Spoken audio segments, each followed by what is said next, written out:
Bonjour docteur Barbara Demenex. Bonjour Déborah. Merci de nous accorder cet entretien aujourd'hui à Soigner l'homme, sauver la terre, à ce congrès à Aix.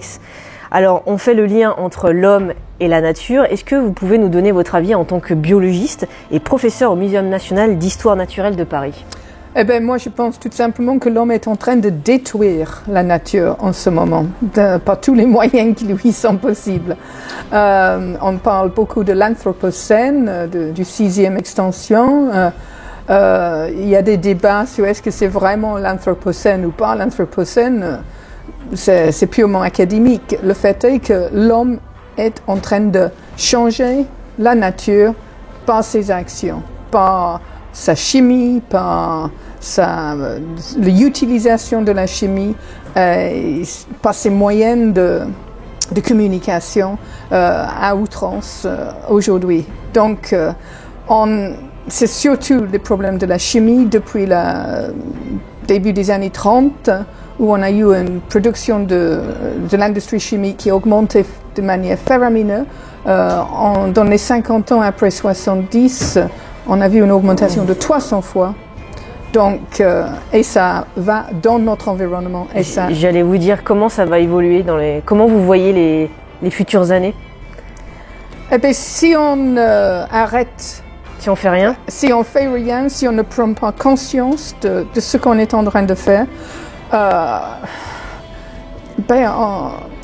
il y a Theo Colburn, je ne sais pas, c'est elle qui a défini le terme perturbation endocrinienne, on va en parler tout à l'heure, qui avait dit que la perturbation endocrinienne va tuer l'homme avant ou mettre en difficulté l'homme bien avant le changement climatique. Bon, je ne sais pas. Entre les deux, le changement climatique et la perturbation endocrinienne, c'est un très mauvais scénario. Alors justement, expliquez-nous, qu'est-ce qu'un perturbateur endocrinien? Un perturbateur endocrinien, c'est une molécule ou un mélange de molécules, de substances, qui va interférer avec le système hormonal, c'est-à-dire le système endocrine, et qui va induire un effet adverse, soit sur la personne ou l'animal, ou l'organisme même, soit sur sa descendance. Parce que des fois, c'est pas la première génération qui est exposée qui montre les effets. Et expliquez-nous comment ça a évolué, parce que j'imagine qu'il y a quelques années, il y avait moins de perturbations au niveau du corps. Comment ça se passe au niveau de la thyroïde aussi? On en parlait hors antenne, on parlait de l'évothyrox. Parlez-nous un peu de tout ça. Le problème, c'est que beaucoup de ces perturbateurs endocriniens qui brouillent des informations entre les cellules, un peu comme les hackers de l'Internet, beaucoup de ces molécules ressemblent à l'hormone thyroïdienne. C'est-à-dire, l'hormone thyroïdienne est comme un paire de spectacles, de lunettes, pardon, excusez-moi, c'est anglais. Un paire de lunettes avec de l'iode qui sort des deux côtés. Alors, l'iode, c'est un halogène. On a besoin de l'iode pour faire l'hormone thyroïdienne qui est nécessaire pour le développement de notre cerveau. On va en revenir. Mais l'idée est qu'il y a beaucoup de molécules dans notre environnement qui ressemblent à l'hormone thyroïdienne, mais qui sont substituées par d'autres halogènes qui sont le brome, le fluor et le chlore. Les chimistes ont toujours aimé faire joujou avec ces molécules parce qu'ils sont très réactifs. Et donc, il y a beaucoup de molécules dans notre environnement qui ressemblent à l'hormone thyroïdienne, qui peut prendre la place de l'hormone thyroïdienne. Ceci est très gênant parce que l'hormone thyroïdienne et l'iode sont absolument nécessaires pour le bon développement de notre cerveau. Du coup, ces perturbateurs de l'extérieur qu'on prend au niveau de l'alimentation, au niveau de l'environnement, au niveau des médicaments, vont venir déséquilibrer en fait. Absolument. C'est ça. C'est le mot, déséquilibre. On va changer le bon niveau de régulation. Il va y avoir un déséquilibre et quand on a un problème avec l'hormone thyroïdienne à l'âge adulte, déjà on va prendre du poids ou perdre du poids, sentir mal à la tête, avoir des dépressions, perte de mémoire. Mais quand on est un enfant, surtout un enfant qui va naître, là, ça va affecter la construction de son cerveau. Une mère qui manque d'hormones thyroïdiennes pendant sa grossesse va avoir un enfant qui avec plusieurs points de QI de moins et qui a un plus grand risque d'autisme. L'autisme, on en a beaucoup parlé avec le professeur Montagnier, justement, il en parlait. On ne va pas rentrer dans tous les détails là aujourd'hui, on fera un autre entretien pour ça.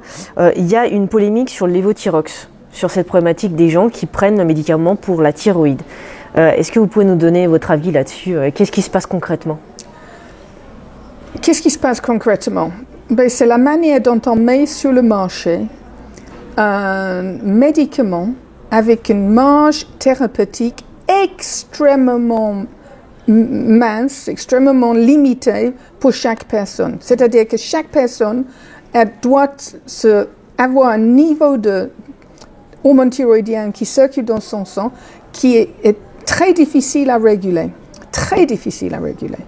Alors, quand on change d'office sur 3 millions de personnes qui prennent la lévothyrox, par exemple en France, ça, c'est absolument certain qu'il va avoir des problèmes. Et on a eu des problèmes. Et puis, on a eu des problèmes, et puis, qu'est-ce qu'on voit? On voit que les médecins, certains médecins vont dire, le TSH, c'est-à-dire l'hormone qui est sécrété par l'hypophyse, qui donne une indication de l'activité de la thyroïde, est normale. Mais non, parce qu'il y a une telle marge que vous pouvez demander à n'importe quelle personne qui n'avait pas eu besoin de prendre de l'hormone thyroïdienne avant d'être diagnostiquée avec une maladie d'Hashimoto ou d'autres, ils se sont jamais aussi bien après qu'avant. C'est très, très difficile à titrer cette quantité d'hormone thyroïdienne.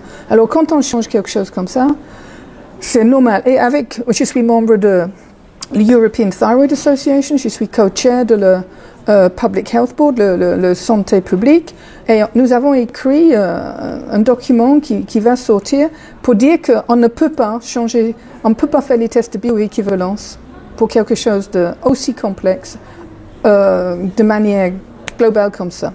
Et quelles recommandations vous donneriez à nos internautes pour ceux qui ne sont pas malades au niveau des perturbateurs, enfin qui n'ont pas de problème de thyroïde, et ceux qui sont déjà malades, bien sûr, quelles recommandations vous leur donneriez?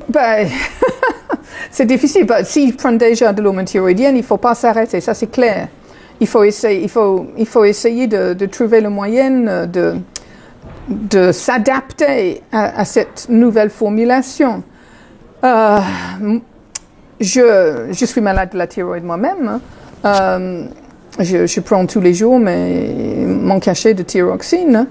Mais moi, je procure en Belgique l'ancienne formulation. C'est ça. C'est ce que nous disait Annie Dupéret. Elle allait en Espagne ou en Belgique pour prendre l'ancienne formule. Même si certains experts reconnus de la santé publique disent que les effets ne sont pas réels. Moi, je peux que témoigner de ce qu'on me dit. Mais moi je connais des pédiatres endocrinologues qui ont des patientes, enfants, qui parlent même pas, et que les parents, avant de savoir toute cette histoire, voyaient qu'il y avait une différence avec leur enfant, le comportement de leur enfant, et elle a fait des dosages du TSH chez ses enfants. Ils sont soi-disant normaux parce qu'il y a un énorme marge entre ce qui est normal entre un niveau de TSH bas et un niveau de TSH haut.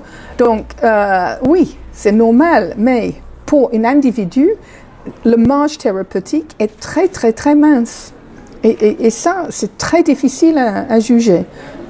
Est-ce que vous pouvez nous parler de quelques recherches que vous avez faites? En ce moment, je fais énormément de recherches dans le laboratoire. J'ai de la chance d'avoir une grande équipe qui est très bien soutenue et par la France et par l'Europe.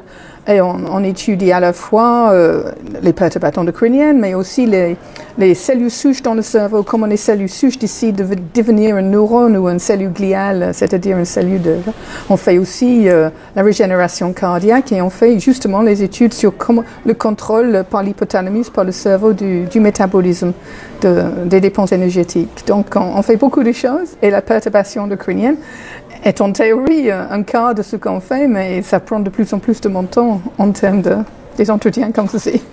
Pour conclure, qu'est-ce que vous auriez envie de transmettre à nos internautes sur la santé actuelle, sur votre pensée, sur ce qui se passe autour de nous, dans le bien-être, dans le mieux-être?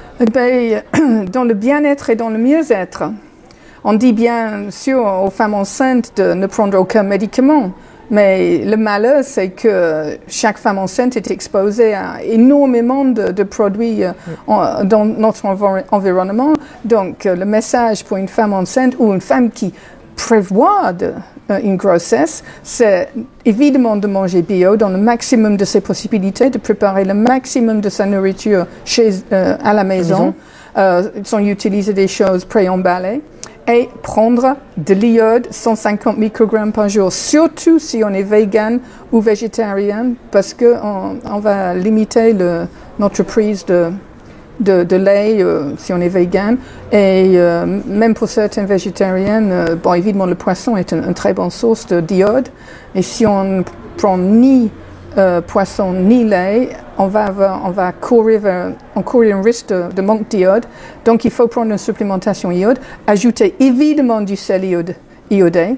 Et le sel de mer ne contient pas d'iode, absolument pas, parce que ça s'évapore. Donc, pour la même raison, on ajoute du sel à table après avoir cuisiné. Donc, peut-être qu'il y a des comportements qui se créent pour les personnes qui rajouteraient justement du sel ou du sucre. Enfin, quand on mange, il y a des comportements qui se créent. Et une dernière chose, en fonction d'où on habite, on a forcément une thyroïde qui s'adapte. Et quand on déménage, il y a la thyroïde de tout le système qui déglingue. Donc c'est bien réel. Ben, oui, on connaît. Le crétinisme était malheureusement caractéristique des régions des Alpes et même la Savoie, où on se trouve, et c'était pas pour rien parce que le sol était très pauvre en iode. Maintenant, on sait qu'il faut utiliser du sel iodé. On le sait en France, c'était découvert en France, l'iode.